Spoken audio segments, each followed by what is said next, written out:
네, 오늘은 요한일서 2장 12절부터 14절까지 말씀을 공부하겠습니다.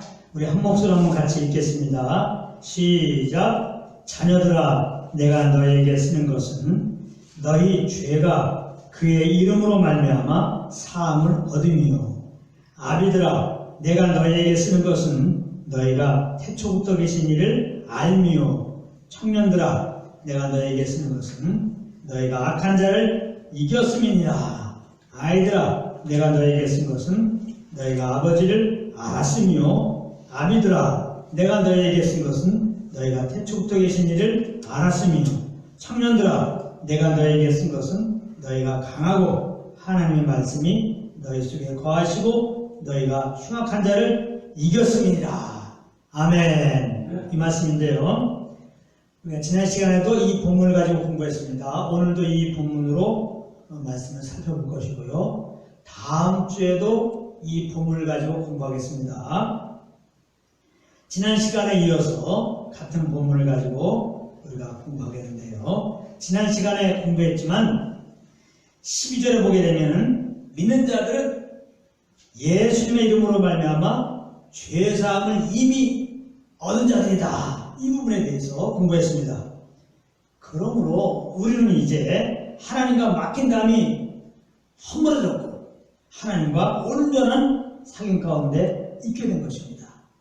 그러므로 항상 성령님과 교통 속에서 사는 여러분들이 되시길 예수님으로 축복합니다. 혹 연약하여서 잘못하게 되면 하나님께 얼른 자백하고 변함없이 우리를 용서하시고 받으시는 하나님께 나아가서 그 하나님의 사랑을 더 아는 기회를 삼으시고 다시 주님의 영을 쫓아 사는 그런 삶이 되시기를 예수님으로 축복합니다. 오늘은 13절 말씀을 공부하겠는데요. 13절 초반절에 보면 이런 말씀이 있습니다. 아비들아, 내가 너희에게 쓰는 것은 너희가 태초부터 계신 일을 알며, 이렇게 나와 있는데 오늘은 이 부분을 집중적으로 공부하겠습니다. 여기 보면 이 요한일서 저자가 이 서신서를 쓰게 된 이유가 이 편지를 받는 자들이 태초부터 계신 일을 알고 있기 때문이라 그렇게 말씀하고 있는데요. 그렇다면 태초부터 계신 이가 누구일까요? 그것은 예수님을 말하는 것입니다. 요한일서 1장 1절에서 우리가 살펴본 바 있는데요. 제가 한번 읽어보겠습니다. 태초부터 있는 생명의 말씀에 대하여는 우리가 들은 바요, 눈으로 본 바요, 주목하고 우리 손으로 만져봐라. 이렇게 말씀하고 있습니다. 여기 태초부터 있는 생명의 말씀은 누구냐? 바로 예수님을 말하는 것입니다. 그러면 왜 예수님을 태초부터 있는 이라고 말했을까요? 그것은 예수님이 하나님이심을 강조하기 위해서 그런 것입니다. 요한복음 1장 1절을 보게 되면 동일한 의미로 말씀하신 것을 볼 수 있는데요. 제가 한번 읽어보겠습니다. 태초의 말씀이 계시니라. 이 말씀이 하나님과 함께 계셨으니 이 말씀은 곧 하나님이시니라. 이렇게 말씀하고 있습니다. 여기 보면 예수님은 태초부터 계신 말씀이시라는 거예요. 그리고 그 말씀이 곧 하나님이시라고 했어요. 그러니까 예수님이 곧 하나님이시다. 그런 말이 되는 것입니다. 예수님은 본래 하나님의 본체이십니다. 그럼에도 이 땅에 육신을 입고 오셔서 멸시천자 받으시고 십자가에 달려 죽으신 것은 그 아들로 말미암아 우리를 구원하시고자 하시는 하나님 아버지의 뜻을 이루어 드리기 위함이었던 것입니다. 빌립보서 2장 5절부터 8절 말씀이 그것을 말씀하고 있습니다. 너희 안에 이 마음을 품으라. 곧 그리스도 예수의 마음이니 그는 근본 하나님의 본체시나 하나님과 동됨을 취할 것을 여기지 아니하시고 오히려 자기를 비워 종의 형체를 가져 사람들과 같이 되었고 사람의 모양으로 나타나셨음에 자기를 낮추시고 죽기까지 복종하셨으니 곧 십자가에 죽이십니다. 이렇게 말씀하고 있습니다. 여기서 우리는 두 가지 중요한 것을 발견하게 됩니다. 첫째는 예수님의 겸손입니다. 그리고 둘째는 그 겸손을 통하여 나타난 하나님의 사랑입니다. 13절에서 예수님을 태초부터 계신 분이다 이렇게 소개하고 있는 이유가 여기 있는 것입니다. 예수님의 겸손을 알라는 거예요. 그리고 그 겸손을 통하여 나타난 하나님의 사랑을 알라고 하는 그런 의미입니다. 하나님이신 예수님이 종의 형태를 가져서 사람들과 같이 되셨습니다. 사람의 모양으로 이 땅에 나타나셨습니다. 그리고 자기를 낮추시고 십자가에서 죽으셨습니다. 이것은 예수님이 임의로 하셔도 겸손한 일인데 빌립보서 2장 8절을 보게 되면 이것은 자기를 향한 하나님 아버지의 뜻에 대한 복종이었다고 말씀하고 있습니다. 이렇게 하나님 아버지의 뜻에 내 뜻을 비우고 아버지의 뜻에 따라 행하는 것을 겸손이라고 하는 것입니다. 그러므로 참 겸손은 우리로부터는 나올 수가 없는 겁니다. 우리 안에는 하나님의 뜻에 복종하기 싫어하는 돌같이 단단한 교만한 마음만이 있기 때문에 그렇습니다.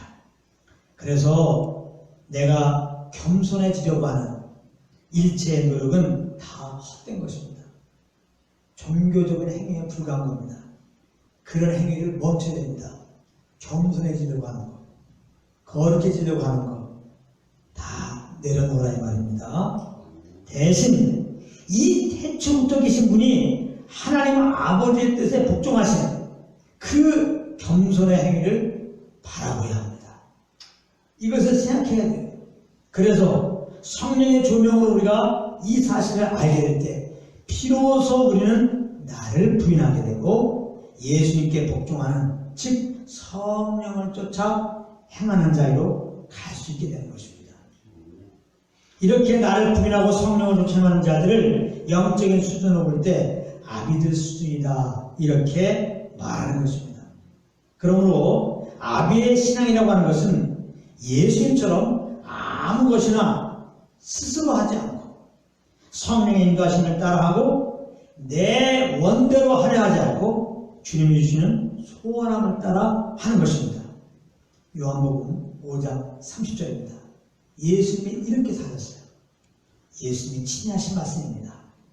내가, 그러니까 이것은 예수를 말하는 겁니다. 내가 아무것도 스스로 할 수 없노라.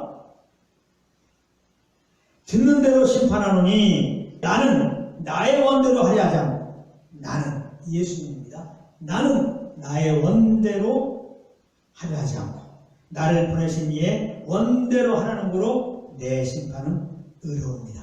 이렇게 말씀하셨습니다. 어떤 형제를 보면 정말 뜨거운 믿음의 수요자같이 보일 때가 있습니다. 거룩한 냄새 같아요.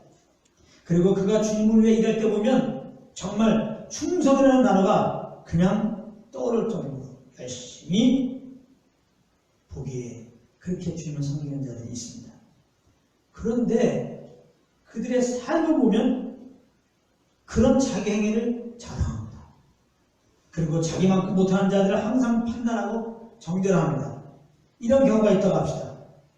그렇다면 이것은 바로 그가 성령의 인도함을 따르지 않고 자기 스스로 했다는 그런 증명이 되는 것입니다. 성령께서 주시는 소원함을 따라 그렇게 열심히 한 것이 아니라 그냥 자기의 원대로 그렇게 자기 열심으로 했다는 증명이 되는 것입니다. 그래서 이 아비 수준에 이르는 신앙이 되려간다면 내 열심으로 내 원대로 덮어놓고 열심히 주님 위해서 무엇인가 하면 되는 게 아니에요. 오히려 우리는 그 내 열심을 다 내려놓아야 하는 겁니다. 그리고 겸손의 본인 대신 예수님을 항상 바라보고 생각해야 되는 것입니다. 그리고 이렇게 태초부터 계신 이의 겸손한 행위를 바라보면 우리는 우리를 사랑하시는 하나님의 그 깊고 넓으신 사랑을 또한 알게 되는 것입니다. 예수님의 그 복종의 근거가 되는 하나님의 뜻은 우리를 죄에서 구원하시기 위하여 그 아들을 이 땅에 보내시고 십자가에 내어주심으로 우리를 살리기 위함인 것입니다. 로마서 5장 8절 말씀입니다. 우리가 아직 죄인 되었을 때에 그리스도께서 우리를 위하여 죽으심으로 하나님께서 우리에게 대한 자기의 사랑을 확증하셨느니라. 죄와 허물로 죽은 우리를 살리시기 위하여 그 아들을 우리 대신 십자가에 내어주셨다는 것은 곧 하나님께서 우리를 그 아들만큼 사랑하신다는 증거가 되는 것입니다. 정말 하나님이 이렇게 우리를 위하시는데 누가 우리를 해할 수 있겠습니까? 누가 우리를 대적할 수 있겠습니까?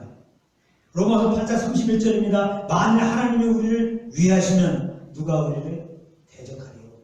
우리 해할 자 없습니다. 우리를 대적할 자 없습니다. 할렐루야.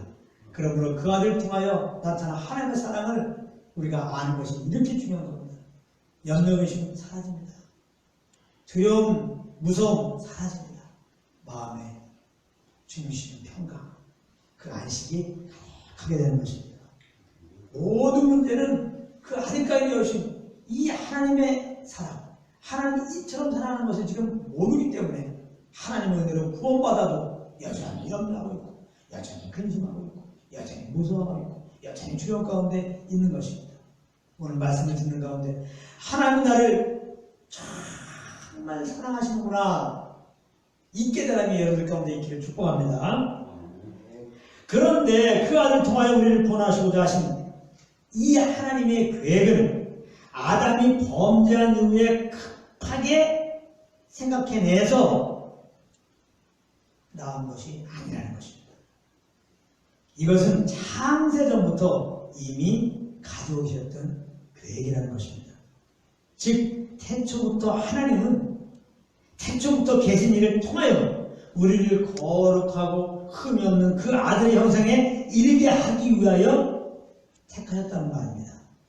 에베소 1장 4절입니다. 곧 창세전에 그리스도 안에서 우리를 택하사 우리로 사랑 안에서 그 앞에 거룩하고 흠이 없게 하시려고 이렇게 말씀하고 있습니다.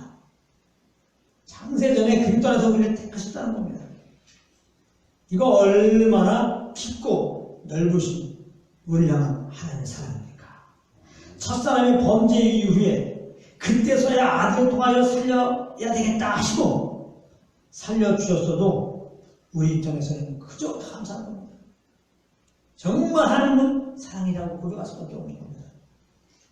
그런데 알고 보니 태초부터 그렇게 하시기로 작정하셨다는 것입니다. 누가 내게 잘해줘가지고 결국 그 누구를 좋아하게 되었는데 알고 보니까 내가 그를 좋아하기 훨씬 전부터 그가 나를 좋아했다는 것을 알고 나면 어떻습니까? 너무 고맙죠. 너무 감사하고 무엇보다도 정말 그가 나를 정말 좋아하는구나 그렇게 우리 편에서는 자연스럽게 인정이 되는 것입니다. 그런데 주님이 우리를 사랑한 것은 태초부터 사랑했다는 겁니다. 태초부터 우리가 주 예수님을 알고 믿을 때부터가 아니라 2000년 전에 그 아들을 이 땅에 보내실 때부터가 아니라 태초부터 우리를 사랑했다는 거예요. 성령으로 이 사실을 알 때 우리는 자연스럽게 하나님은 정말 우리를 사랑하시는구나 그렇게 인정할 수밖에 없는 것입니다. 그런 은혜가 있기를 바랍니다. 그러므로 이 하나님이 이렇게 우리를 사랑하셔서 그 예정하신 따라서 그리스도를 통하여 구원하셨는데 그 무엇이 우리를 그리스도 안에 있는 이 하나님의 사랑에서 끊을 수 있겠습니까? 없습니다. 그래서 로마서 8장 38절 39절에 보면 사도 바울이 이 깨달음을 가지고 이렇게 표현합니다. 내가 확신하노니 사망이나 생명이나 천사들이나 권세자들이나 현재이나 장래이나 능력이나 높음이나 기쁨이나 다른 아무 피조물이라도 우리도 그리스도 안에 있는 하나님이 사랑해서 끊을 수 없으리라. 이렇게 아주 선언하고 있습니다. 우리가 성령으로 말미암아 이렇게 태초부터 먼저 우리를 사랑하신 그 사랑을 알게 될 때 우리는 또한 먼저 형제를 사랑하게 되는 것입니다. 우리가 먼저 우리를 사랑하는 이 주님의 사랑을 모르면요 절대 먼저 사랑하지 못합니다. 그 사람이 나에게 행하는 모습을 이렇게 보다가 오만큼 사랑하면 그거에 따라서 나는 오만큼 사랑한다고 그렇게 하는 게 우리예요. 그래서 오만큼을 사랑하고 있는데 가만보니까 오만큼 나를 사랑했던 것이 줄어들어가지고 일만큼 사랑해. 그럼 나도 얼른 줄여가지고 일만큼 사랑하는 게 우리입니다. 절대 먼저 사랑하지 않아요. 이게 인간의 사랑의 한계입니다. 근데 하나님의 사랑은 먼저 사랑해요. 그리고 그 사랑은 변함이 없습니다. 우리는 사랑하다가 그가 나에 대한 사랑이 식어지면 나도 그만큼 식어서 그를 대하게 되는데 우리를 먼저 사랑하신 주님은 그럼에도 불구하고 우리가 딴 길로 가고 그렇게 행하더라도 그래도 하나님을 떠나서 먼 수이 되더라도 하나님 변함없이 우리를 사랑하신다. 변함없이. 우리가 이렇게 먼저 우리를 변함없이 사랑하시는 그 주님의 사랑을 알게 되면 우리 삶에 대변화가 일어나는데 그것은 뭐냐? 먼저 영혼들을 사랑해야 한다는 거예요. 먼저. 이렇게 먼저 우리를 사랑하신 하나님의 사랑을 성령으로 말미암아 알게 되면 먼저 형제들을 사랑하게 되는데 그렇게 사는 자들을 영적인 수준으로 보면 또한 아비들이다 이렇게 말하는 것입니다. 요한에서 4장 10절 11절 말씀입니다. 사랑은 여기 있으니 우리가 하나님을 사랑한 것이 아니요 오직 하나님이 우리를 사랑하사 우리들을 위하여 화목제로 그 아들을 보내셨습니다. 사랑하는 자들아 하나님이 같이 우리를 사랑하였은즉 우리도 서로 사랑하는 것이 마땅하도다. 그러므로 항상 성령과 교통 속에서 우리를 구원하시기 원하시는 아버지의 뜻을 따라 죽기까지 복종하신 예수님을 아는 은혜가 날마다 더해지기를 원합니다. 그리고 태초부터 그 아들로 말미암아 우리를 구원하시고 작정하시고 때가 되어 그리스도로 말미암아 우리를 구원해 주신 그 하나님의 사랑을 아는 은혜가 또한 날마다 더해지기를 예수 이름으로 축복합니다.